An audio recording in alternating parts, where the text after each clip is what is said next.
crystalline internal nebula spice Vernier Scalper. Willkommen auf meinem YouTube-Kanal. Ich bin Vernier Scalper and today we will talk it out. Okay. This film, The Wind Rises. Oh, this is a polarizing film. This is a controversial film.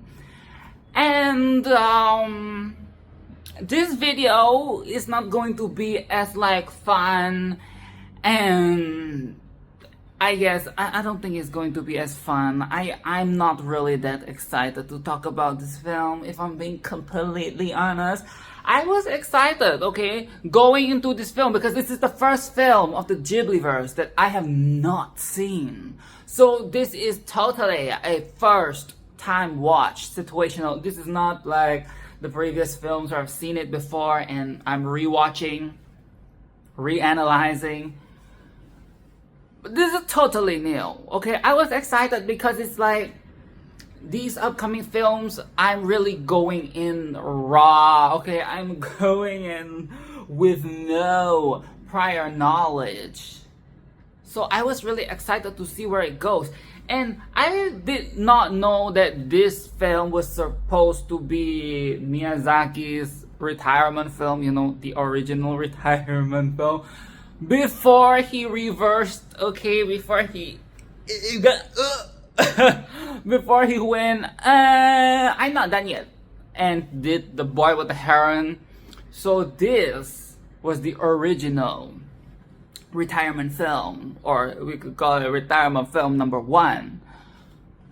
So with that in mind, it's very interesting that this is the thing that he chose to create as his final offering to the world, okay? His final offering, and potentially a swan song.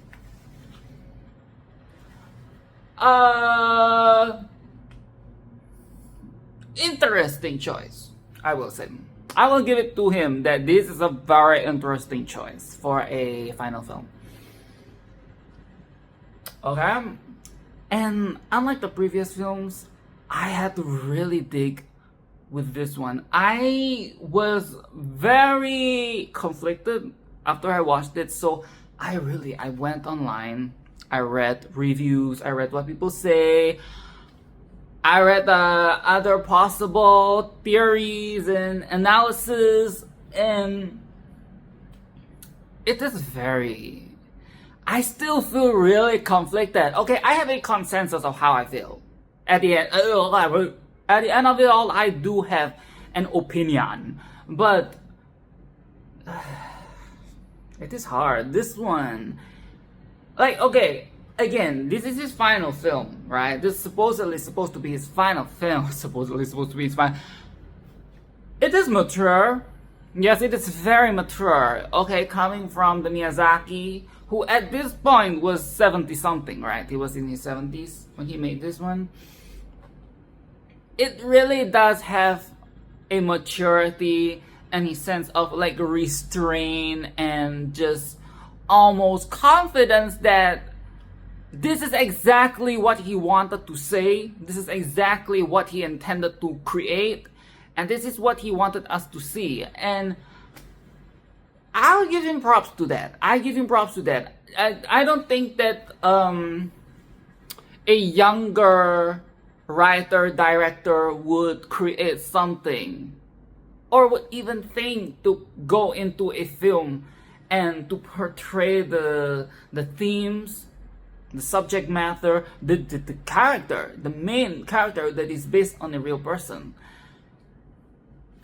I think it takes a level of experience and also personal philosophy to be able to create and portray, you know, like the whole sequence of events and the tone and the way that it is played out. Now, let's just get some of the good stuff out of the way, okay? The animation. Oh, from the very beginning, I was very much reminded that, the animation has really... And as somebody who's more familiar with their 80s and 90s work, especially from clips and reposts and the art that people share from the Ghiblis, I wasn't aware of where they were going in the 2000s, like the late 2000s and beyond, okay? I did not know about the trajectory. I did not know how the films even looked after that. Because the last Ghibli film in my childhood that was really in my consciousness was Ponyo. Okay, like I was not aware of Ariete. I was not aware of... Shit, what was the other one that came? I literally just made a video about it the previous week. From Abang Papi, I did not know about those films, okay? So my last true memory of Ghibli in terms of how modern it reached was Ponyo. And people still got the shit to say about Ponyo, okay? Till this day, people still want to say that that was a flop, that was weak, that was not good. Okay, so this film, it is very beautiful. It is a stunning film. So many picturesque shots. It is like with the old films, you know, we get the very beautiful scenery, the beautiful painting. Yes, we have always gotten that, but it is with the new animations that really just elevates everything. So let's just go into it, okay? Like the earthquake scene, where there's that huge tremor thing. It shakes the town. People evacuating, smoke. There is that thunderous sound, that very spooky thunderous sound. Okay, when that happened, I didn't know, like, was it supposed to be an earthquake? Was it supposed to be something more sinister? Is there a fantasy? But the last time I checked before I watched the film, this is not a fantasy film. And it is not a surrealist film as well. So it cannot possibly be that. So I guess that is just like a creative choice to make it sound really spooky and imposing and like harrowing, you know. So that was very, very cool scene.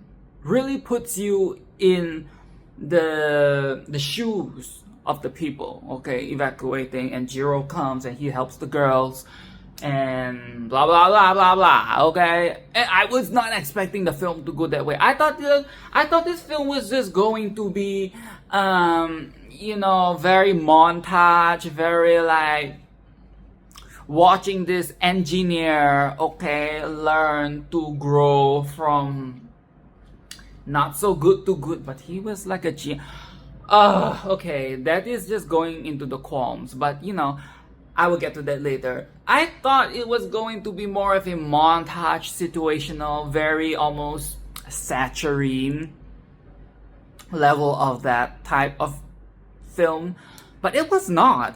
We already get this, again, backdrop of war, so that is another thing that I will say. We are back in familiar territory, okay? We're back with planes, we're back with war, we're back with technological advancement, we're back with the Italians, okay? We're back to Porcino. I forgot it is Porcino, but prosciutto. It's reminding me of Porco Rosso, okay? The crossover right now is crazy. You crazy? I had lemon pasta recently. It changed my life. Okay, so we're back in the territory that we've been before, okay? But it is definitely in a different... This is not cartoonish, this is not animated, this is not fun. This is not like shenanigans, okay? This is not like foolish punk, hooligan, pirate type shit, okay? This is like serious. This is like, okay, we're making planes.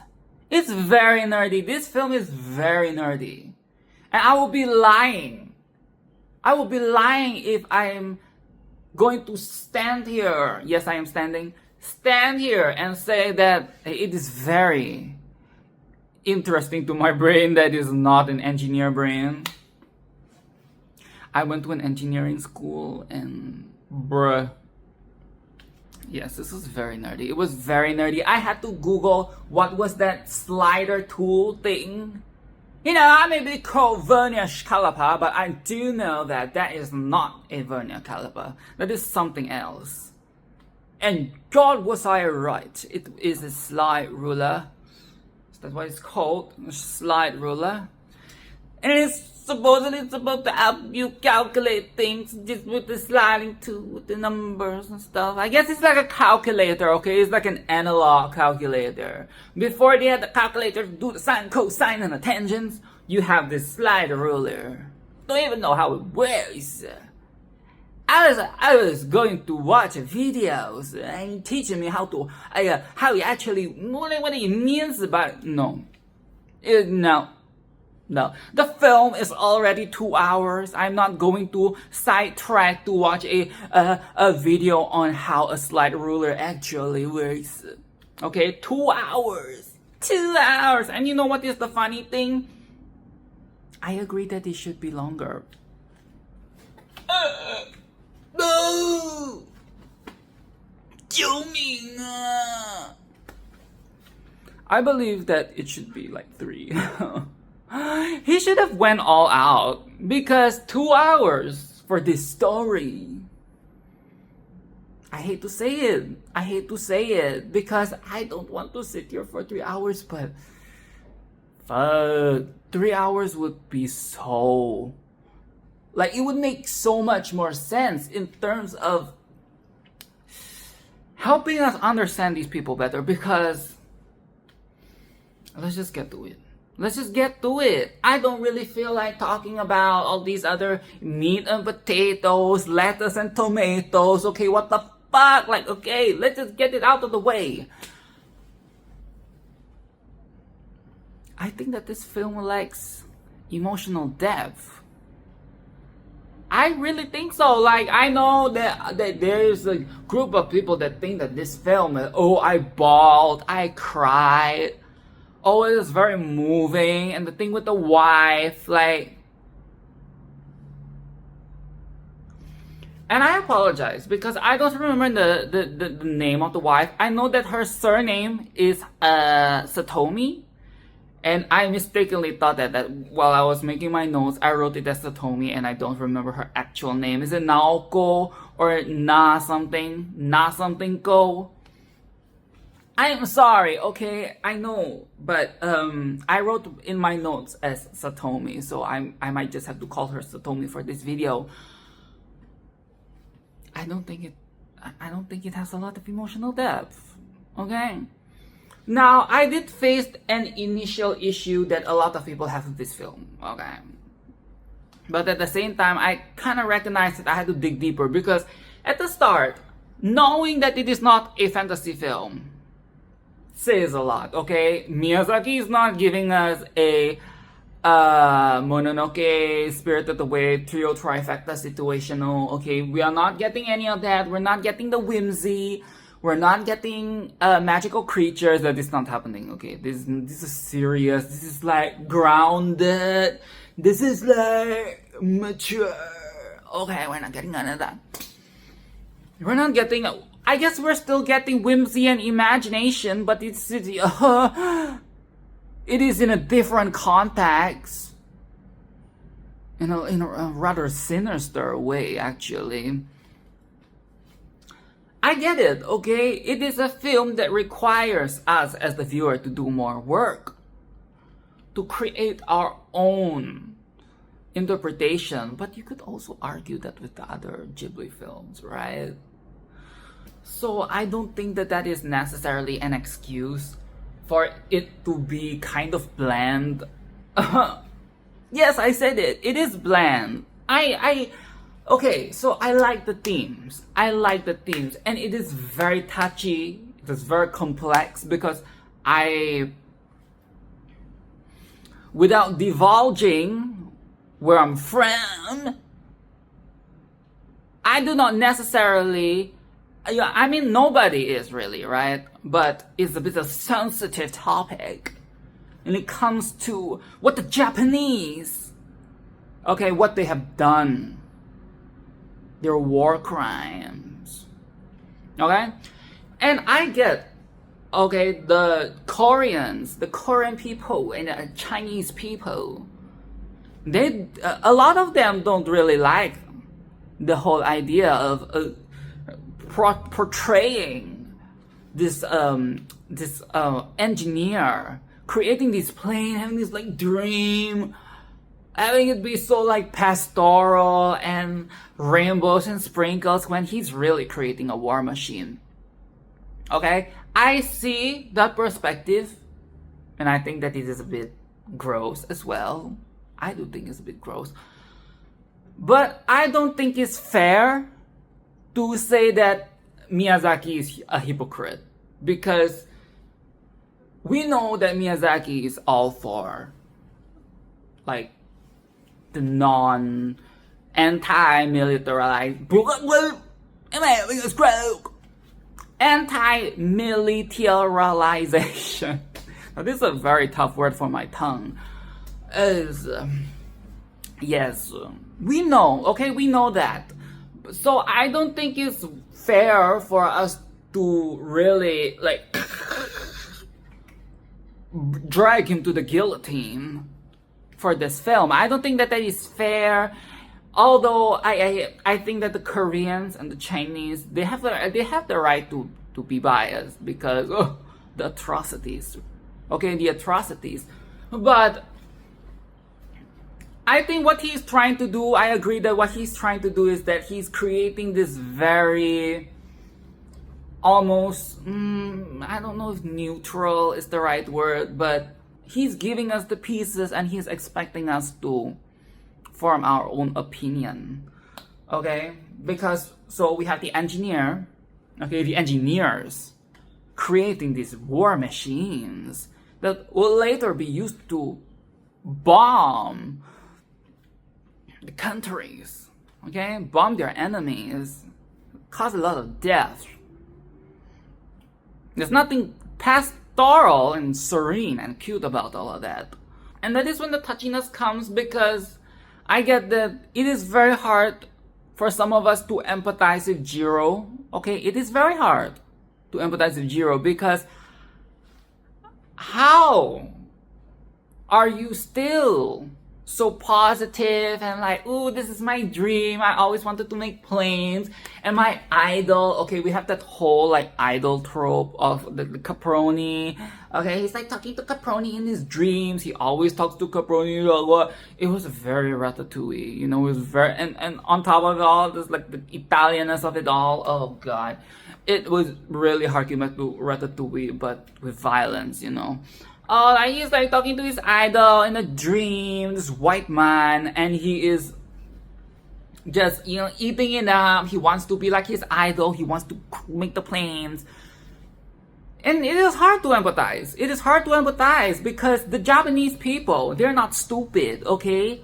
Yes, there is propaganda. Yes, there is all of that, but they know what they're doing.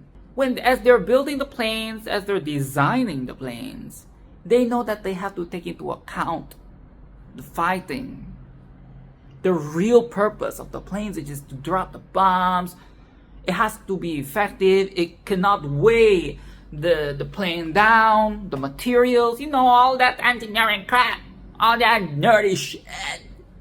They know what they're making. So it is hard, again, it is hard to empathize with this our protagonist, who is so dreamy and almost blind to what he's making. But at the same time, it must be very, very conflicting on his end as well, in the sense that, yes, this is his dream, but the only way to really pursue this dream is to build war machines. It is very hard. It is very difficult. His fuck buddy, which I don't remember the name, the fuck buddy, oh god. The fuck buddy is the most grating character. I thought that the short guy, the shorty, the one who's his manager or boss or whatever you like to call him, the leader, the guy assigning the task, the one who gives him the homework, I thought he was going to be the most annoying person, but he has a soft side. We did see a little bit of his soft side towards the end when Jiro and Satomi, I really don't remember her name, when Jiro and the wife gets wedded, at the guy's house. We do see a little bit of a soft side when he's with his wife. The short gets with his wife. Okay, but the fuck buddy, oh god, the fuck buddy is so great. He is so pessimistic. He's so pessimistic and angsty and just everything. Every sentence that comes out of his mouth is so it's so charged, and there isn't really a moment where he shows a different side of himself. It's always like, ugh. And at one point he even reveals that he's getting married.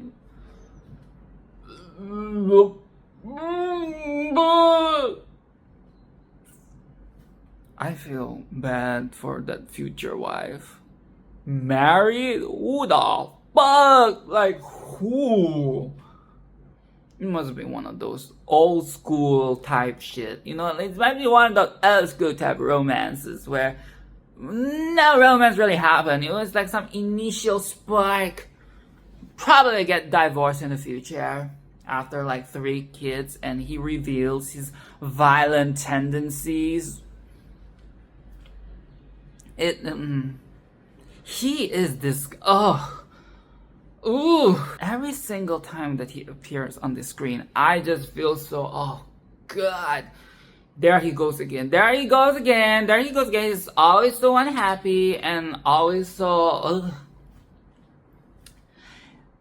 and perhaps he is the foil to Jiro's character, right? Because Jiro is so painfully positive and hopeful and so absorbed in his work. I guess this fuck buddy is supposed to oppose, to give a contrast.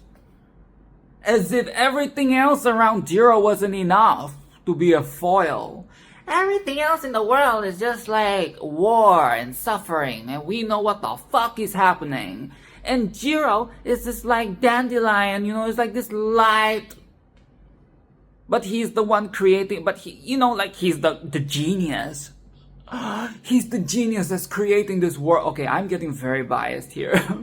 But you know what I'm saying? It is really like, what are we trying to...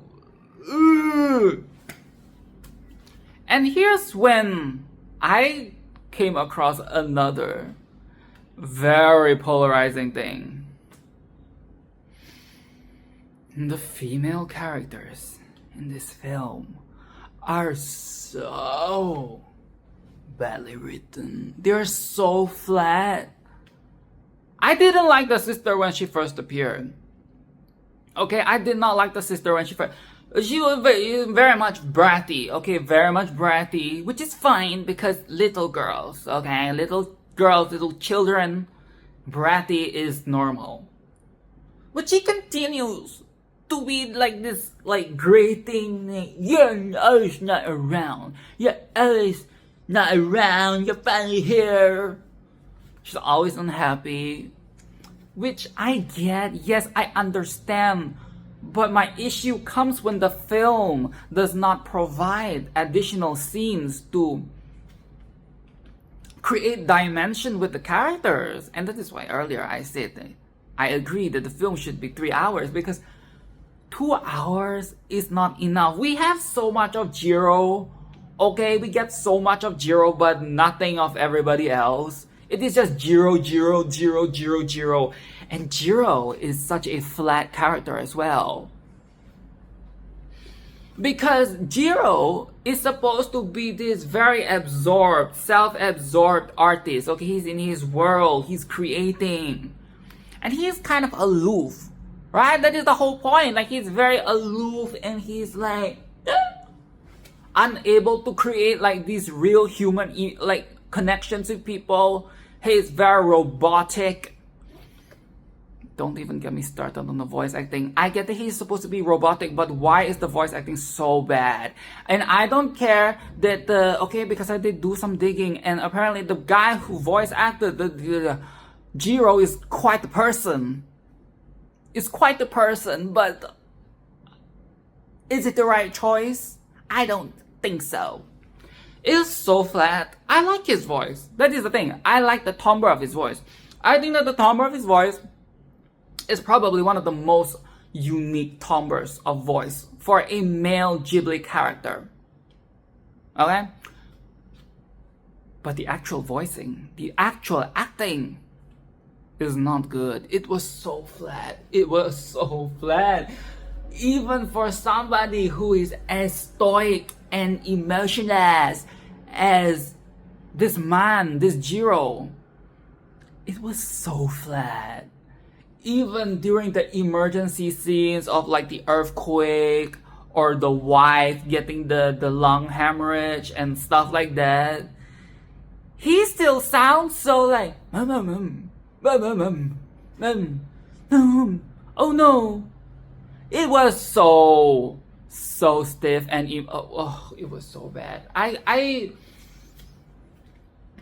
dire situations like this, I felt kind of detached from it, partially because of him, or mostly because of him. That voice acting is not good. What is it with the male voice acting? It is always so flat, and like I complained before, Ghibli voice acting has never been spectacular. Okay, it has never been spectacular. There are moments of greatness, but it is never spectacular. And especially when it comes to the man. Because why are all the men always so dead? They're like dead, robotic, like just like, oh. There are ways to portray introverted characters. There are ways to portray cold characters. There are ways to portray somebody who is a bit aloof. But this is just bad. This is just somebody who is not capable of the job. Anyways, the characters are really flat, and it would make sense if Jiro is that one, flat character, and everybody else is colorful, okay? He can be monochromatic, but the world around him has to be colorful. It has to be bold. But everybody else is flat. So the sister is flat. Even at the end when she comes back as a doctor, she is still like, okay, she's crying and she's like, oh, well, Satomi, bruh. I thought that this first scene of her with the canvas, okay, where she's painting on the hill, I mean, that is the image that you see on the film poster, right? I think that is beautiful. That was a beautiful moment, but I never felt any connection with that woman. It would have been nice if we learned about why she's so into painting.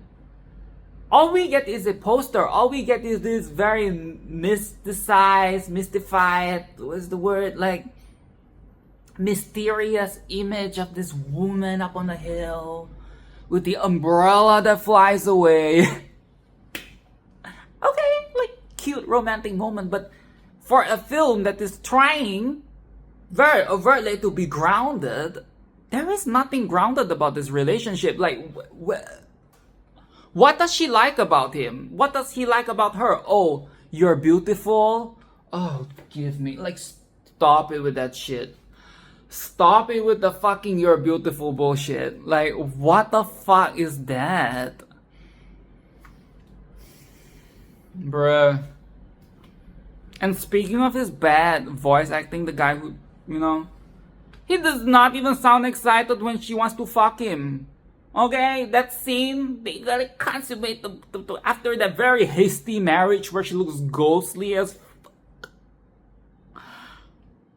She's lying in bed and she tells him to come over because she wants to fuck. She wants to suck it and fuck it. Suck it and fuck it. He does not even sound interested.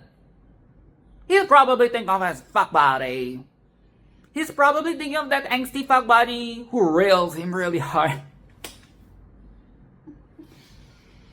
Who hates fuck him. Well, but he loves her because she's beautiful. What the fuck is beautiful? You know what I'm saying? Like, we don't know anything. All we know is that she has what does she have? Long hemorrhage. Oh god! And that ending, that second half of the film, after he falls in love with her, is just full of these little moments of she's going to die. She's going to die. We know it. Like, she's going to the sanatorium and stuff, but she's like freezing.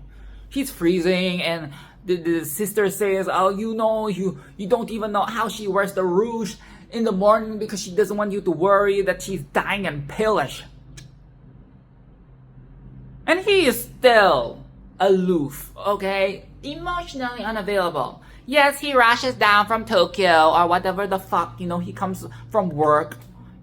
He risks his life because, you know, the Nazis are after the Japanese and whatever the fuck, like,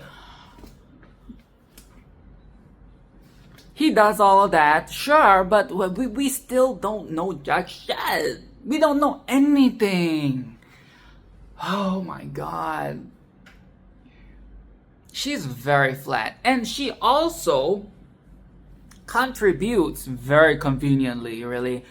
Contributes to this whole trope of, okay, the wife is the sick one, the wife is dying, okay, she's vulnerable, okay, she's the heart of the film, she's the heart of Jiro, she's the thing that keeps him going, and she will continue to do so even after she dies, you know, it's gonna be that like, the picture in the locket situation. Oh my god, it's that stupid trope where we just reduce the woman down to like a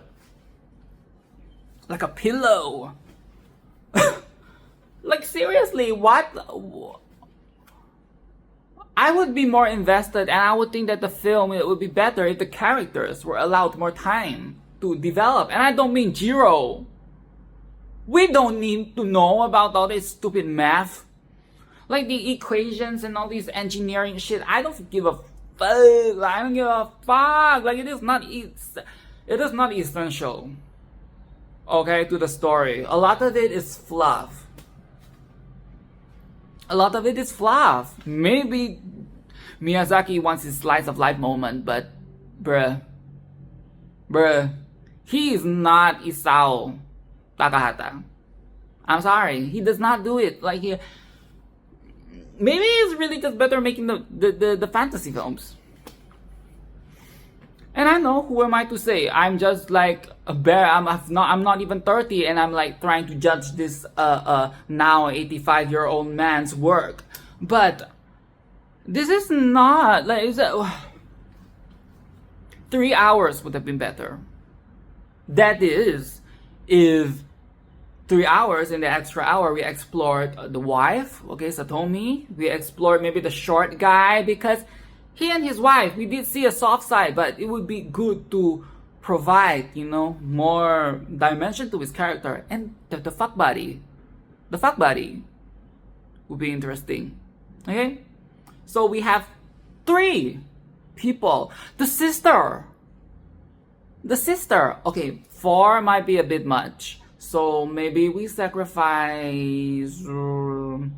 I guess we can sacrifice the fuck buddy. Who cares about him, okay? Who cares about that fucking angsty fuck? So we have 3 characters that we could very much have separate arcs with Jiro involved, of course, because he's the main event. It is very flat. And that is why I think that for how complex this film is, it does not have enough emotional weight to make it a really good film.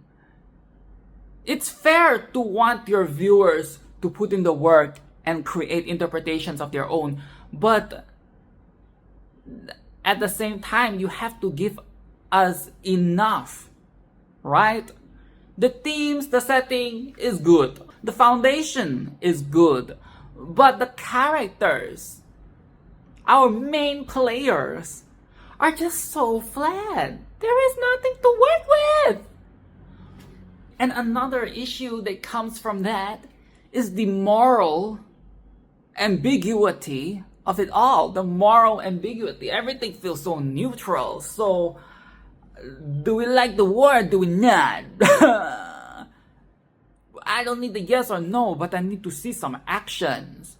I need to see some actions.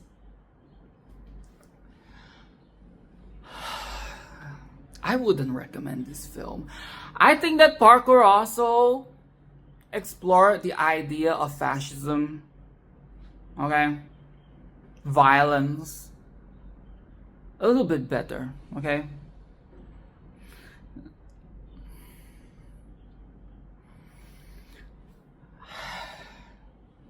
I would recommend Parker Russell. But I wouldn't recommend The Wind Rises. On top of the fact that it is 2 hours. And 2 hours and you're not going to get enough even to like talk about the characters. Like really, what is there to say? What is there to say? It's just so much Jiro. And of course he has to save the girls. He's the hero. Or is he? Because he's creating the war machine. And what is that ending? She dies. Of course she dies. And she joins Caproni. Does he really want her to be with Caproni? Like, even Parker also had the planes, the dead people, okay? The dead pilots. Forever in the air. That was very poignant moment. I don't feel any poignant moment with this film. She died, okay. We knew she was going to die. We knew she was going to die, and the whole time she was just a pillow. I don't get those people. I'm sorry. I don't understand people who think that she is the heart of the film. No. I don't get the people who think that she is like this very crucial. She brings the emotion. What emotion? What emotion? They dumb her down. Like she is supposed to be a full-grown woman with her own, like, obviously her own passion and stuff, but we don't see any of that. We don't get any of that. She's just discounted into like a pillow. And she dies. She's sick. Oh, God. It's a very mid film. I'm sorry. It's a mid film. And it is very sad to think that this was supposed to be Miyazaki's last film.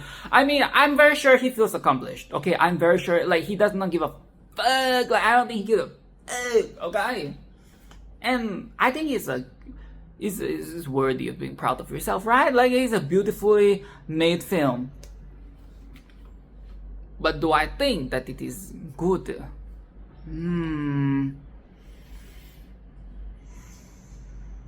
That's about it.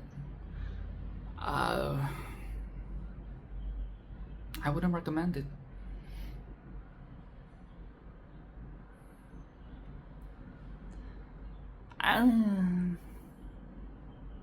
So I guess my friend who has watched Princess Kaguya told me that Princess Kaguya is very depressing. And it's 3 hours. Oh God. I'm really getting what I'm asked for. Like I say 3 hours. Now I'm really having to watch a 3-hour film. Bruh. And it's depressing. Okay, I mean I like depressing stuff. So I like depressing. So, and I heard that Princess Kaguya is good as well, so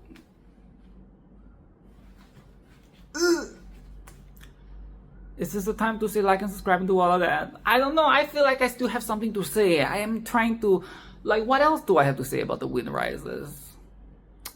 I don't know. I'm just so conflicted because of the complexity of the issue at hand. The fact that this is a retirement film. The fact that it's a Ghibli film. I don't know, I like all these encompassing contexts and my own opinions in the actual film and the stories, because I can see how this could potentially be very, very, very powerful. But it's just so nothing. It is very okay, I think Nothing Burger is a bit mean. I think Nothing Burger is a bit harsh. I don't think it's Nothing Burger film. Okay, I don't think that it's Nothing Burger film. It's definitely slow. A bit slow, hello. But I guess we should just not. I think he's just a better writer when it comes to fantasy. Okay? No, like really. Miyazaki writing fantasy, and it is not just about the whimsy, but the subtext, okay? The meanings, the philosophies behind those fantasy films are way better. Okay, they're way better. They're explored way better in ways that you could never do with something like this, like a biopic, like a historical drama, or like a slice of life. This is just not his bag. I'm sorry, this is not his bag. But I'm happy that he made it, and I'm very sure that he's happy that he made it. So that is good for, you know. Okay, that is it. I look forward to talking about Princess Kaguya. Like and subscribe and do all of that. And I will see you in the next video.